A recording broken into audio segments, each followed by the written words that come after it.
Hey guys, welcome back to the channel Pooja Narang's physics classes. आज हम start करने वाले हैं एक नया टॉपिक जिसका नाम है न्यूक्लियर फिजिक्स और हमारा टारगेट रहेगा that is PGT physics exam. Means post graduate teacher के जो फिजिक्स के एग्जाम होते हैं उनको हम अपना टारगेट बना रहे हैं यहाँ पे, चाहे वो एग्जाम कोई भी हो। जैसे कि आने वाले दिनों में डीएसएस भी आने वाला है और पीजीटी चंडीगढ़ आई थिंक 10 से 11 जो फरवरी है वो डेट डिसाइड हो चुकी है। और इसके सिवाय आ रहा है 4 फेब को जो गेट एग्जाम है हमारा, वो भी आ रहा है। तो इन सब एग्जाम्स के लिए हमने टारगेट किया है न्यूक्लियर फिजिक्स को। इसका सिलेबस हम कवर करेंगे और मैं आपको सारा सिलेबस कवर करवाऊंगी within a few days. ज़्यादा से ज़्यादा हम सिलेबस कवर करने की कोशिश करेंगे। Okay, so now let's start.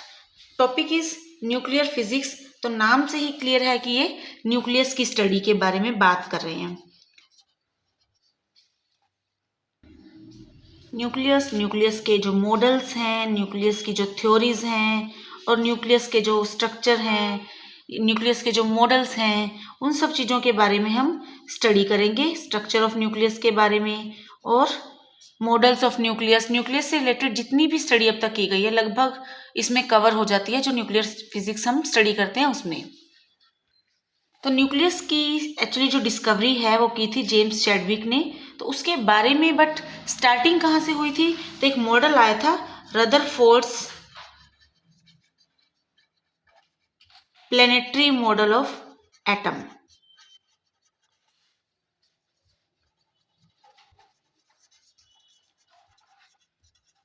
जो कि आया था स्कैटरिंग एक्सपेरिमेंट से।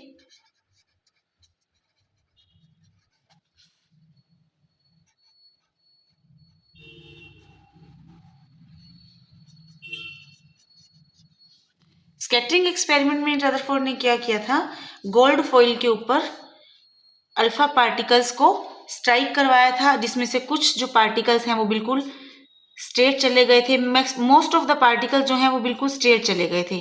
A very few large angle scattering कर गए थे एंड 1 आउट ऑफ 20,000 ऐसा था जो कि अपने पाथ को रिट्रेस कर गया था। तो यहाँ से रदरफोर्ड ने एक कंक्लूजन निकाला था कि एटम के अंदर जो मोस्ट ऑफ द स्पेस है वो कैसा है, एम्प्टी है। Most of the space is empty in the atom and जो उसका मास है वो एक बहुत स्मॉल स्पेस में कॉन्सेंट्रेटेड है। और इसी कॉन्सेंट्रेटेड मास को क्या नाम दिया गया था, न्यूक्लियस। इसके बाद न्यूक्लियस का स्ट्रक्चर आया था। न्यूक्लियस के अंदर 2 टाइप्स के पार्टिकल्स होते हैं, प्रोटॉन एंड न्यूट्रॉन्स। बट उससे पहले एक और हाइपोथेसिस दिया गया था, proton electron hypothesis. Proton electron hypothesis के अकॉर्डिंग जो इलेक्ट्रॉन्स थे वो न्यूक्लियस का ही पार्ट थे। बट इसके बाद एक नया हाइपोथेसिस आया, that was proton neutron hypothesis. ये हाइपोथेसिस हमें दिया था जेम्स चैडविक ने।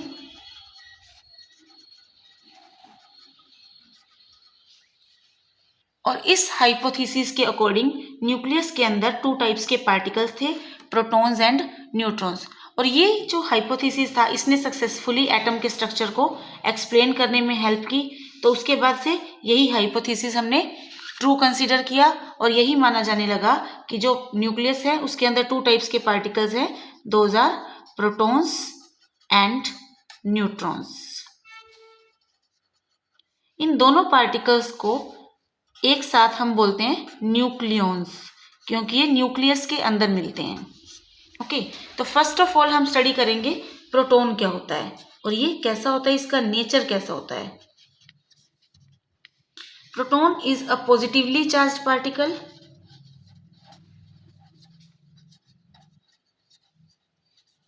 इसके ऊपर चार्ज कितना है, that is equal two plus E, means plus 1.6 into 10⁻⁻⁻19 coulomb. But ये चार्ज कैसा है, पॉजिटिव। और इसका एक फिक्स्ड मास होता है, मास of proton is 1.6726 into 10⁻⁻31 kg, kilogram. इसके बाद बारी आती है न्यूट्रॉन की।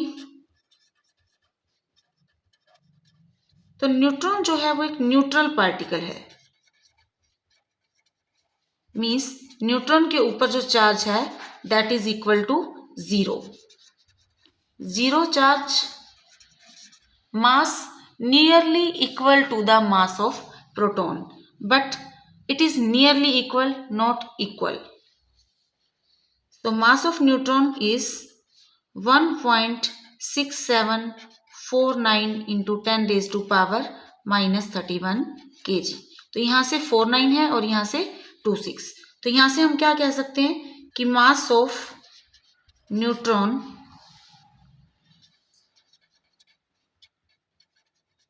is slightly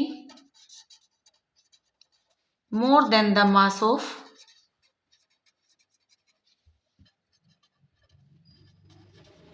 proton. ओके, अब जो मास ऑफ प्रोटॉन है और मास ऑफ न्यूट्रॉन है एंड मास ऑफ इलेक्ट्रॉन, इन दोनों के बीच में एक रिलेशन है. The relation is mass of proton is equal to 1836 times the mass of electron.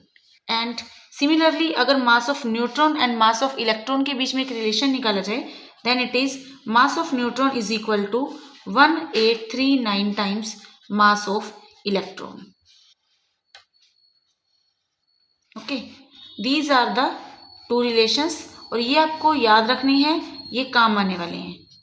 All right, now we will study about some basic terms related to atoms and nucleons, जो कि हमें बार बार काम आएंगी आगे और बहुत ज़्यादा यूज होंगी. So let's start some basic terms.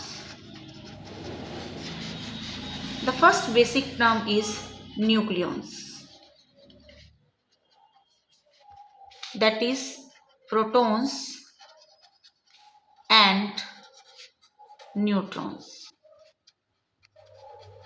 Nucleus क्या होता है? प्रोटॉन्स और न्यूट्रॉन्स को कलेक्टिवली हम क्या कहते हैं? Nucleus, because both of them lie inside the nucleus. The second term is atomic number. Atomic number is number of protons in the nucleus is atomic number. It is denoted bye Z. इसको indicate किससे करते हैं हम? Z से denote करते हैं हम इसको, ठीक है.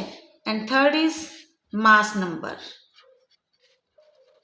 Mass number is number of protons plus number of neutrons. Mass number is denoted by A. A से डिनोट करते हैं मास नंबर को, और number of protons plus number of neutrons को कलेक्टिवली क्या कहा जाता है? Mass number of the nucleus और atom. Next is representation of a nuclide. Means इस बेसिक इंफॉर्मेशन को हम रिप्रेजेंट कैसे करते हैं?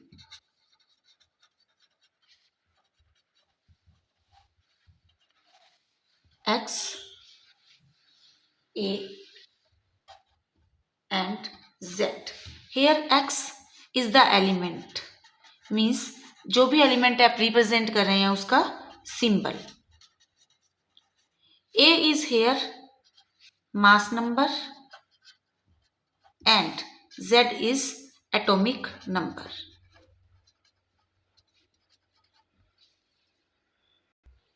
तो गाइज आई थिंक आपको अब तक यहाँ तक जो भी मैंने करवाया वो आपको क्लियर हो गया होगा. तो अब हमने बात की है नेक्स्ट फ्यू टर्म्स जो कि इंपॉर्टेंट हैं रिलेटेड टू न्यूक्लियर फिजिक्स, उनके बारे में. The first term is isotopes, second one is isobars and the next one is isotones. तो ये तीनों टर्म्स के बारे में हम बात कर रहे हैं. तो सबसे पहले है isotopes. Isotopes are those atoms of the element which have same atomic number and different mass number. तो बेसिक प्रॉपर्टीज की यही है, they have same atomic number and different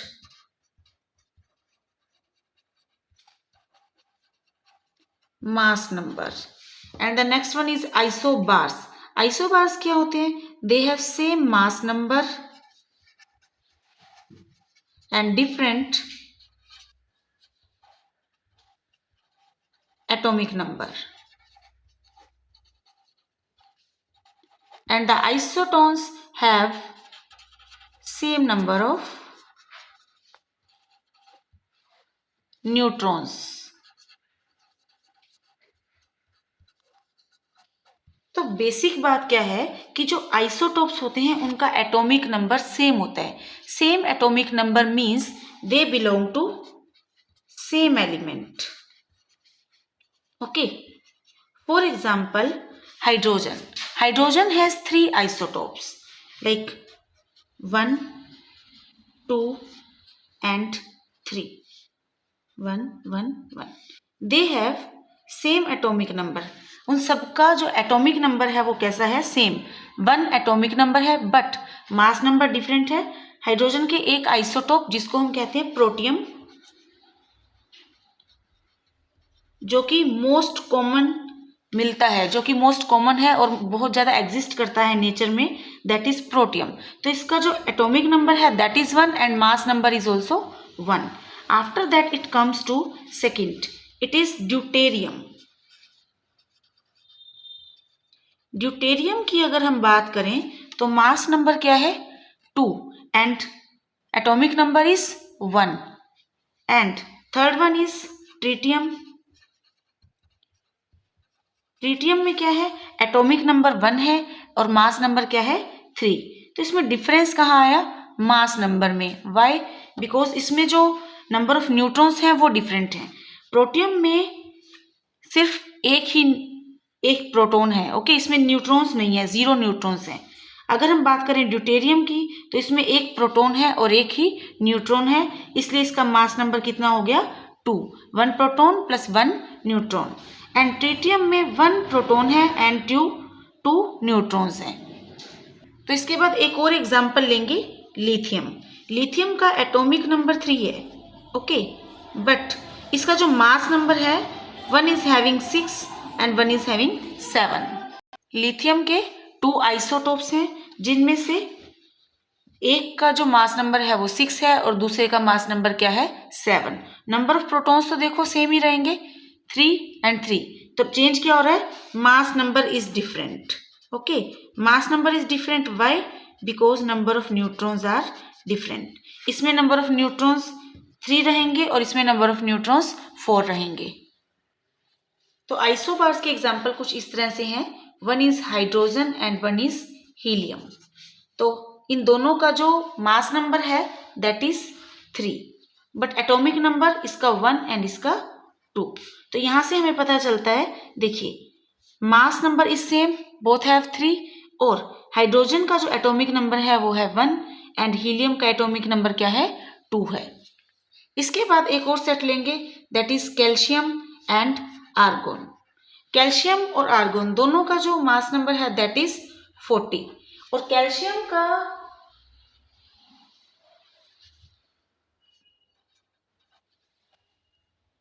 calcium का एटॉमिक नंबर 20 है और आर्गोन का जो एटॉमिक नंबर है दैट इज 18. तो एटॉमिक नंबर डिफरेंट होना चलेगा and mass number is same, so both of them are called isobars. यहाँ पे है हमारे पास आइसोटोन के एग्जाम्पल, क्लोरीन एंड पोटेशियम. दोनों में देखिए नंबर ऑफ न्यूट्रॉन्स क्या रहेंगे? 20 एंड 20. नंबर ऑफ न्यूट्रॉन्स हमने यहाँ कैसे फाइंड आउट किए? Total number of protons plus neutrons क्या थे? 37, जिसमें से 17 क्या है? प्रोटॉन. तो जब मैंने माइनस कर दिया तो यहाँ पे नंबर ऑफ न्यूट्रॉन्स आ गए 20. सिमिलरली यहाँ पे 39 मास नंबर है, उसमें से नंबर ऑफ प्रोटॉन्स मैंने माइनस कर दिए 19, so our number of neutrons is 20. तो हम यहाँ देख सकते हैं कि दोनों में जो नंबर ऑफ न्यूट्रॉन्स हैं वो सेम है, so both of them chlorine and potassium are called isotones. I hope आपको यहाँ तक समझ आ गया होगा. इसके बाद हम चलते हैं नए टॉपिक की तरफ, दैट इज एटॉमिक मासेस, जिसमें हम स्टडी करेंगे एटॉमिक मास का जो यूनिट है, smaller units AMU, that is atomic mass unit.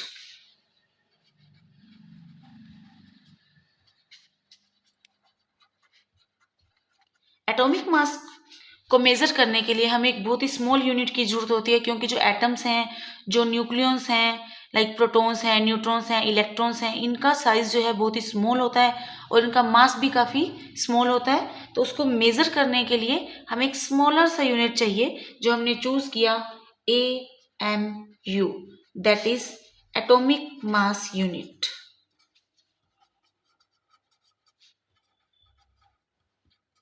Atomic mass unit को U से भी डिनोट करते हैं। ऑलराइट, तो हम स्टडी करेंगे what is atomic mass unit. One atomic mass unit is equal to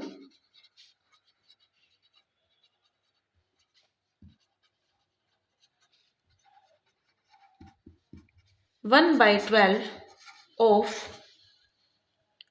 mass of carbon 12 atom. जो carbon 12 atom है, दैट इज कार्बन, उसका जो मास नंबर है वो 12 है। ओके, तो मास ऑफ कार्बन 12 एटम है, उसका 1/12 करेंगे या उसको जब 1/12 से मल्टीप्लाई करेंगे तो जो क्वांटिटी आएगी that is 1 atomic mass unit. और कार्बन के कार्बन 12 एटम का मास है दैट इज 1.992678 मल्टीप्लाई 10⁻⁻26 किलोग्राम्स। ये सिर्फ समझने के लिए है, आपको याद करने की ज़रूरत नहीं है। तो आपको सिर्फ ये याद रखना है 1 atomic mass unit is equal to 1.66 multiply 10⁻⁻27 kilogram. Alright, तो इसके बाद से जो भी हम यूनिट्स लेंगे, जनरली हम कोशिश करेंगे कि AMU में आपको दिया हो या फिर AMU में हम कैलकुलेट करेंगे। मास ऑफ प्रोटॉन की बात करें, then mass of proton is 1.0073 atomic mass unit. और किलोग्राम में मैंने आपको ऑलरेडी इसका यूनिट बता दिया था, प्रोटॉन का मास बता दिया था। मास of neutron is 1.0086 atomic mass unit and the mass of electron is 0.00055 atomic mass unit. मैंने इसको ऐसे ही लर्न किया हुआ है 0.055 करके, आप भी ऐसे ही लर्न कर सकते हैं, बहुत इजी रह जाता है इससे।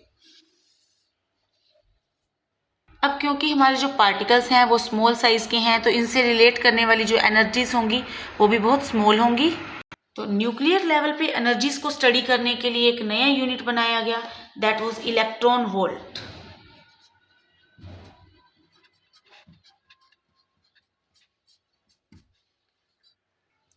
इलेक्ट्रॉन वोल्ट एनर्जी की बात करें, अगर बेसिक्स इसकी डेफिनेशन लें, then it is defined as it is the energy acquired by an electron when it is accelerated through a potential difference of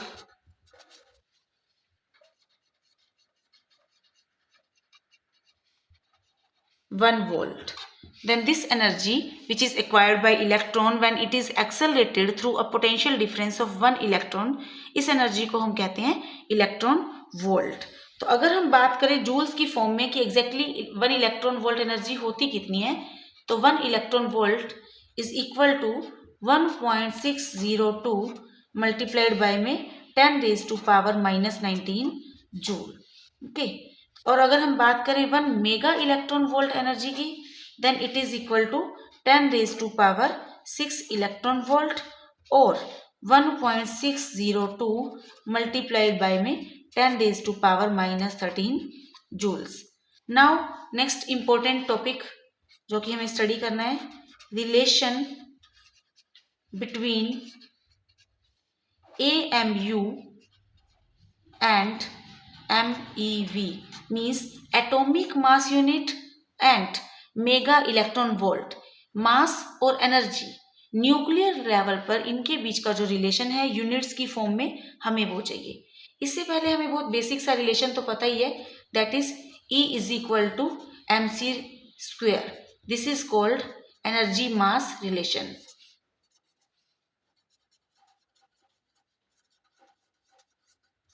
alright, तो यहाँ पे अगर हम कहें कि मास जो है 1 AMU है, that is 1.66 into 10⁻⁻27 kilogram, and C is velocity of light in vacuum, जो कि हमें बहुत पहले से पता है, दैट इज 3 इंटू 10⁸ मीटर पर सेकेंड। अगर हम इसके अंदर ये वैल्यूज पुट कर दें तो हमारे पास जो रिलेशन आएगा that would be 931 mega electron volt. तो 1 AMU mass and is equal to 931 mega electron volt, और कुछ बुक्स में आपको 931.5 भी दिया होता है। ओके, तो आप कुछ भी यूज कर सकते हैं। सो गाइस, आज की वीडियो में, एक्चुअली इस वीडियो में अभी इतना ही। इससे नेक्स्ट वीडियो जो कि इसके जस्ट बाद आ जाएगी उसमें हम आगे के टॉपिक स्टडी करेंगे। तो आज हम देख लेते हैं हमने क्या क्या किया है। फर्स्ट टॉपिक इज, सबसे पहले तो हमने डिस्कशन किया है कि हम इस वीडियो सीरीज में करेंगे क्या, न्यूक्लियर फिजिक्स का जो सिलेबस है वो हम इसमें कंप्लीट करेंगे। तो न्यूक्लियस के बारे में मैंने आपको बताया कि न्यूक्लियस की जो स्टडी की गई, स्टार्टिंग कहाँ से हुई, रदरफोर्ड के प्लेनेटरी मॉडल ऑफ एटम में, और स्कैटरिंग एक्सपेरिमेंट में इसके बारे में पता चला कि जो एटम है उसके सेंटर में एक मास है जो कि कंसंट्रेटेड है बहुत ही स्मॉल स्पेस में। उस मास को क्या नाम दिया गया था, न्यूक्लियस दिया गया था। बट न्यूक्लियस की जो प्रॉपर स्टडी है, जो डिस्कवरी है, उसका जो क्रेडिट है वो जेम्स चैडविक को दिया गया है। उससे पहले मैं अपने आपको ये बताया था कि प्रोटॉन इलेक्ट्रॉन हाइपोथेसिस था, जिसमें ये बोला गया था कि प्रोटॉन और इलेक्ट्रॉन दोनों न्यूक्लियस के अंदर होते हैं। इसके बाद एक नया हाइपोथेसिस आया, प्रोटॉन न्यूट्रॉन हाइपोथेसिस। ये बिल्कुल करेक्ट हाइपोथेसिस था। इस हाइपोथेसिस के अंदर इलेक्ट्रॉन की जगह क्या लिया, किसने ली, न्यूट्रॉन्स ने। एक अलग टाइप के पार्टिकल आए न्यूट्रॉन्स, जो कि न्यूक्लियस का हिस्सा बताए गए। मीन्स अब न्यूक्लियस के अंदर कौन कौन थे, प्रोटॉन्स एंड न्यूट्रॉन्स। प्रोटॉन्स और न्यूट्रॉन्स को कलेक्टिवली न्यूक्लियॉन्स बोला गया। फिर हमने एक एक करके स्टडी किया पार्टिकल्स को जो न्यूक्लियस के अंदर होते हैं, those are protons and neutrons. Protons का जो चार्ज होता है that is positive charge, and जो उसका मैग्नीट्यूड है चार्ज का that is 1.6 × 10⁻⁻19 coulomb, but it is positive. Now mass of proton is 1.6726 × 10⁻31 kg. Mass of proton is 1836 times the mass of electron. Similarly neutron की बात करें तो it is neutral particle, but इसका जो मास है that is slightly greater than the mass of proton. It is 1.6749 × 10⁻31 kilograms, and it is 1839 times the mass of electron. Next हमने किया isotopes, isobars and isotones. Isotope में क्या है, same atomic number, mass number is different. Isobar में mass number is same and atomic number is different. And isotone की हम बात करें, they have same number of neutrons. Isotope gold के generally काफ़ी सारे आइसोटोप्स होते हैं, 132 होते हैं आई थिंक। और जो हाइड्रोजन है, हमने बेसिकली बात की बहुत बेसिक लेवल पे हाइड्रोजन होता है, तो उसके 3 आइसोटोप्स हैं, प्रोटियम, ड्यूटेरियम, ट्रिटियम। प्रोटियम में 0 न्यूट्रॉन्स होते हैं, ड्यूटेरियम में 1 न्यूट्रॉन होता है, एंड ट्रिटियम में 2 न्यूट्रॉन्स होते हैं। सब में प्रोटॉन 1 ही रहता है, इसलिए इनका एटॉमिक नंबर है वो क्या है, 1 है। Next is lithium. लिथियम की बात करें देन इट हैज़ 2 आइसोटोप, एक का मास नंबर 6 है, दूसरे का मास नंबर 7 है। आइसोबार्स के एग्जाम्पल में मैंने आपको बताया हाइड्रोजन एंड हीलियम। तो ये डिफरेंट एलिमेंट्स होते हैं। जो आइसोटोप है वो सेम एलिमेंट के होते हैं, और जो आइसोबार्स होते हैं दे आर डिफरेंट एलिमेंट्स। यहाँ पे है हाइड्रोजन एंड हीलियम, दोनों का मास नंबर 3 है, बट हाइड्रोजन का जो एटॉमिक नंबर है वो 1 है और हीलियम का एटॉमिक नंबर 2 है। हाइड्रोजन का एक्चुअली यहाँ पे एक आइसोटोप लिया गया है that is tritium. Calcium and argon, ये भी क्या है, आइसोबार्स हैं। आइसोटोन मैंने आपको बताया कैल्शियम एंड पोटेशियम, दोनों में नंबर ऑफ न्यूट्रॉन्स आइसोटोन्स हैं। तो उनमें नंबर ऑफ न्यूट्रॉन्स क्या है 20, सेम नंबर ऑफ न्यूट्रॉन्स हैं। इसके बाद बात आई थी कुछ बेसिक टर्म्स की, nucleus, atomic number, mass number. Nucleus क्या है, प्रोटॉन्स एंड न्यूट्रॉन्स को कलेक्टिवली न्यूक्लियस बोला गया। Atomic number, number of protons in the nucleus denoted by Z। Mass number, number of protons plus number of neutrons denoted by A। Representation कैसे होती है इनकी, ये देखिए X, A ऊपर, Z यहाँ पे। A is mass number, Z is atomic number and X is always element का सिंबल। फॉर एग्जाम्पल जैसे मैंने अभी अभी ड्रॉ किया था 1H1, तो यहाँ पे A1 क्या है, मास नंबर, 1 क्या है, एटॉमिक नंबर। नेक्स्ट हमने बात की थी कुछ और इंपॉर्टेंट टर्म्स की, electron volt energy. Energy acquired by electron when it is accelerated through potential difference of 1 volt, 1 atomic mass unit is equal to 931 mega electron volt. Thank you so much for watching the video. Please do like, share and subscribe.